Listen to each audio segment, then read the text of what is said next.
Sam. Cam. Salmon Cam. Okay. Here's the battle report. Somehow you did 72% of the journal. I thought it would be less. You definitely did not do that many gummy routes because that's not important. Yeah. All of your healed party members are definitely by accident.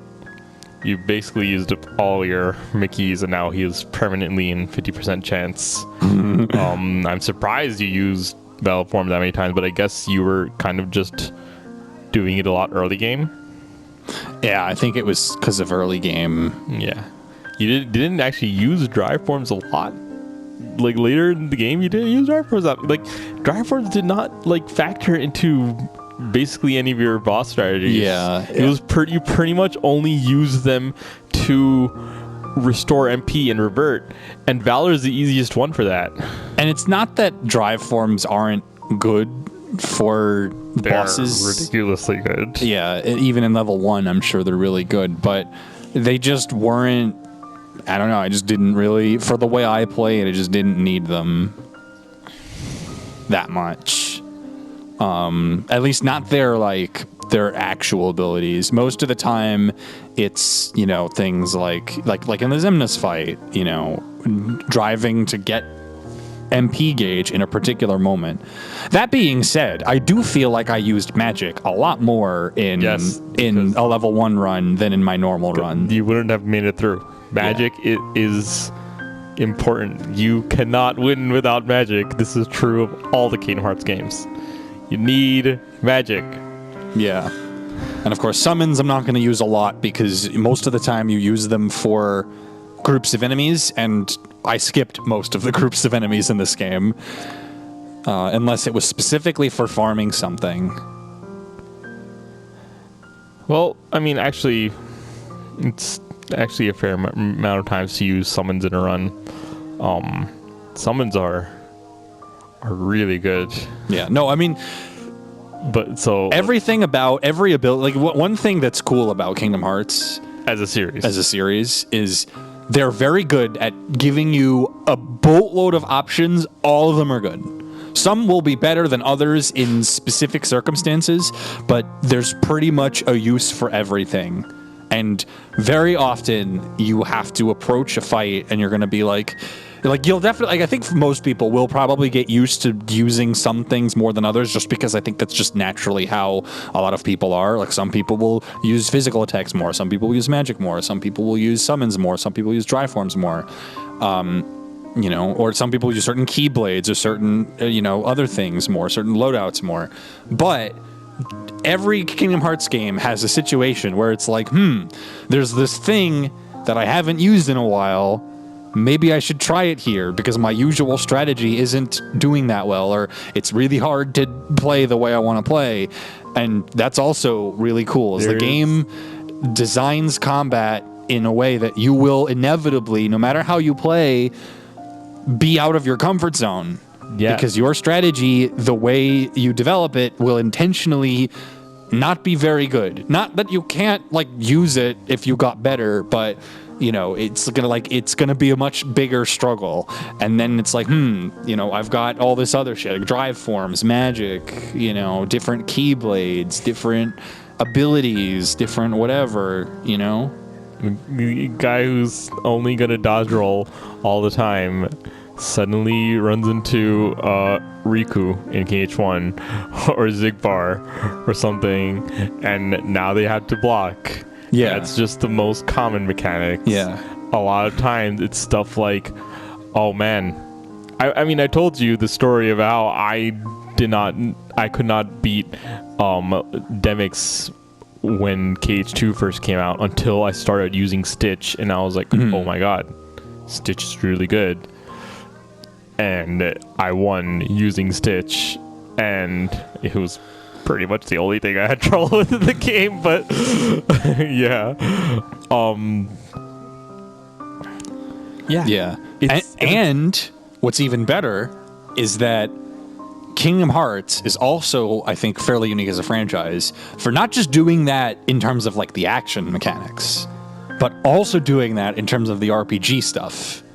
Well, you could be a very Like, you could be a master of the action stuff and be very aware of all of the benefits of your different options in the action side of things, but you could still get stuck because maybe you could be taking a lot less damage from XYZ by equipping a better loadout. And then you don't have to rely on getting every single opening. Maybe you can allow yourself to make an occasional mistake and just heal or something. And, it makes your runs more consistent because you aren't trying to be perfect. You know? And maybe you can have a Keyblade with better recoil. Or in games without recoil, a Keyblade with better length. Yeah. Which is always a thing. Or maybe you need a specific passive that ends up being really useful for you. Yeah. And also, but like, you say that, but the thing is that the very fact that you can be like, oh man, I'm stuck, and then the answer is to use abilities you aren't using, and then those abilities end up being helpful on that fight, that is a very RPG thing. And it makes sense in an RPG because that's all you can do. You have, they're not action games. You just have a list of options and you pick the right one at the right time. And, it's not to say there's a one answer for everything, but there can be certain abilities that are better in some situations than others. To be able to keep that in an action game setting without it feeling set on one solution for everything is just incredible design, and it can only be done by the company that's been king of RPGs forever. It's just insane that they've been able to translate it to action as well as they have, because Kingdom Hearts was the first time they made a 3D action game, really. Yeah.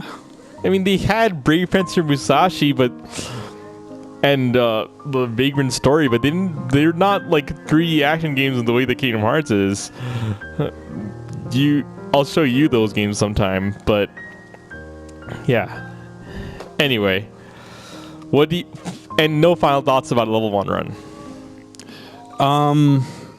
Yeah, I just think it's interesting. I mean, I guess I don't know if this actually got saved. It might have been overwritten because we couldn't skip all the cutscenes after the boss fights. We were just kind of talking about stuff. But basically what I said was, level 1 is really interesting because it seemed very intimidating at the start, because there are all these things that you get exclusively as level ups, like Leaf Bracer, which I never had in the entire run. And I often forgot that I didn't have it. I would cure and then be like, oops. And things like Once More and Second Chance, and all of these things that definitely very much help you in like really any other normal run or critical mode run or whatever. It's interesting that the things that you rely on oftentimes are the value of them as safety nets. You kind of build them up in your mind a little bit, like. It's not that they're bad, obviously. They're great to have. That's not my point. But my point is, it's very easy to think, oh, I have to have them, or else I can't do it. Yeah. It's very easy for them to start feeling like crutches instead of just really good safety nets. Because you aren't incentivized to go without them until you start playing without them. Yeah. That's kind of the reality of a lot of learning in general, is that you can't condition yourself into a certain behavior without kind of punishing yourself in a way. Like, if you, this is kind of a weird example, but if you were on social media too much and you have a social media addiction, it's going to be very difficult to incentivize yourself off of that unless you do a thing like install some app that's like, oh, you've been on Twitter for an hour, you're done, right? You're no more Twitter, you're done. You've got your time limit, right? Like there are things that can do that.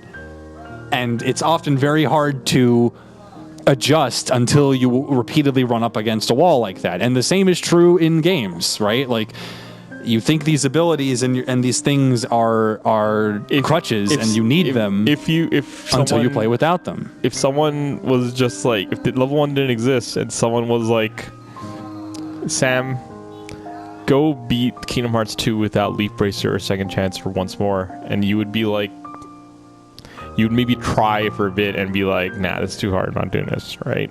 Yeah. But this here is a built-in mode that doesn't have that, meaning you have no choice, which is what you're saying. But the other important thing is when you have a built-in mode, right? And this is very, very important, right? And it's about the intention of game design. Mm-hmm. When you have a built-in mode that is lacking these things, and it's not self-imposed, and it's definitely not a mod. Very important that it's not a mod. It's literally something the games come with, and it's this challenge. That means it's beatable. Yeah. That means it's possible. Like, yeah, that's a guarantee. The developers said, like, we put this in the game because we knew it was possible to beat the game. Otherwise, why would they put it in? yeah, like, You know? they're not going to be like. They probably did not like design Kingdom Hearts to be beaten with absolutely no abilities, although it definitely is possible to beat with no abilities. So they're not going to make a mode that's like no abilities, but they made this mode that was like, here, you only get exactly what you need to get through the game, and honestly, you still have more than you need to get through the game. Oh, absolutely. Like, they could have probably had a mode where you just, like, don't have guard. Yeah. Or, like, you don't have certain drive abilities, or maybe drive entirely, or you don't have summons, or you don't... Like, they could have made modes like that. Absolutely. I mean, for fuck's sake, they could have had at least for boss runs specifically. Obviously, you can't beat the whole game no movement, but for many bosses, you could have had a mode that just disabled your left stick. You could have just turned it on, just be like, oh, I'm going to pause my game, and I'm going to make it so that once I go into this room, I can't move, you know? And, like, that's doable. Now, does that mean that every action game or whatever needs to have modes like that? No. But this is an encouragement, I think, to do that, and to have developers subtly kind of teach lessons about that, about, like, you don't need this to beat the game. Yeah, like, they put level 1 in, that means it's possible. They put pro codes in. Pro codes are really scary. Yeah, pro codes are an evolution of what I just mentioned, and it's really cool that KH3 has them, and I hope KH4 has them, and I hope more KH4 action is games. not going to have them, but KH4 Final Mix will.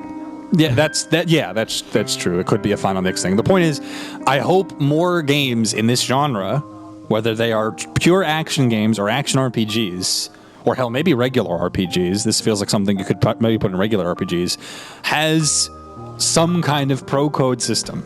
Because they're very good for replayability. Well, Sam, all I'll say about that is to just play more games. You know. But as far as Kingdom Hearts goes, yes, future games should have pro codes. Anyway, I guess that's it. Yeah, also, I don't know if I made a comment of this in my regular run, but I like how Mickey is Mike Wazowskiing himself. I think you made that same exact joke. I think you made literally that same exact joke. Pretty sure you have. Okay. Well, Okay. I'm saying it again. So, we're done with this run. See you next time in what will almost certainly be a completely different game in a completely different franchise. Yep. See ya.